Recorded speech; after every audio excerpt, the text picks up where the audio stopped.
तो सियासी खबरों में बात मोदी के प्लान 150 की। आखिर मोदी का प्लान 150 है क्या? 2024 में टिकट बंटवारे के दौरान क्या बीजेपी इस प्लान को अमल में लाएगी? मोदी के इस प्लान से देश की सियासत में क्या बदलाव आएगा, इस रिपोर्ट में देखें।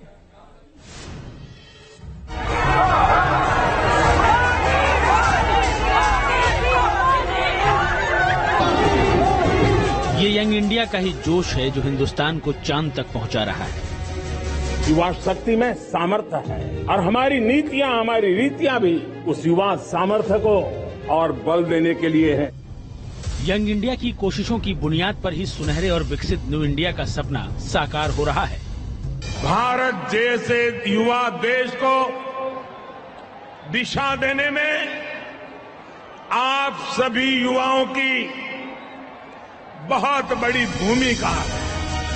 पीएम मोदी की अगुवाई में हर क्षेत्र में युवा जोश को तरजीह दी जा रही है। हर फील्ड में ज्यादा से ज्यादा युवाओं को आगे आने का मौका दिया जा रहा है। लेकिन इन सब के बीच सियासत का क्या?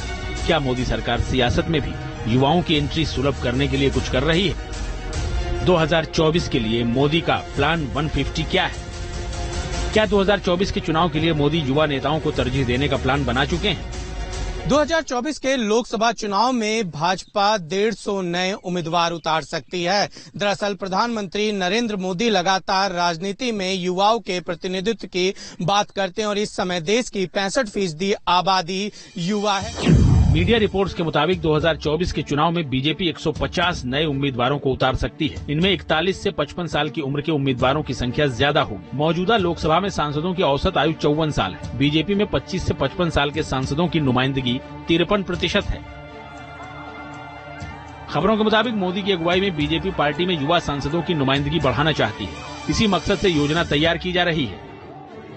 भारतीय जनता पार्टी 2024 के लोकसभा चुनाव में 150 नए चेहरे उतारने पर विचार कर रही है। ऐसा कर वो लगातार तीसरी बार जब केंद्र में सत्ता की दावेदारी पेश करने जा रही है, वो पुराने चेहरों की जगह पे नए चेहरों को लोकसभा चुनाव के मैदान में उतारकर एंटी इनकम्बेंसी को काटने की कोशिश कर रही है।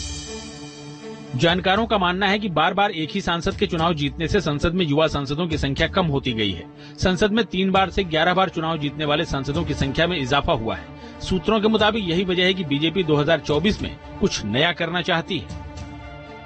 इस समय अगर बात की जाए तो ऐसे 68 सांसद हैं जो 3 बार चुनाव जीत कर आ चुके हैं। ऐसे में पार्टी हो सकता है कि उनका टिकट काट दे। इसके अलावा बात की जाए तो भाजपा ने पहले ही उम्र का पैमाना सेट किया हुआ है और 75 पार के जो लोग हैं उनको सक्रिय राजनीति से दूर रखा जा रहा है। लगातार तीसरी बार मोदी की अगुवाई में बीजेपी चुनाव जीतकर इतिहास रचना चाहती है। इसके लिए पार्टी की तरफ से कई प्रयोग किए जा रहे हैं। चुनावी जीत के लिए चुनाव प्रचार और सोशल इंजीनियरिंग के फार्मूले को धार दी जा रही है। बूथ स्तर तक संगठन को और मजबूत बनाया जा रहा है। अब सवाल है कि क्या टिकट बंटवारे के लिए यूथ फार्मूला भी लागू होगा?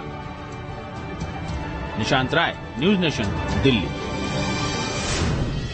और अब बात हरियाणा के नूह की, जहां पर एक बार फिर से तनाव पसर गया।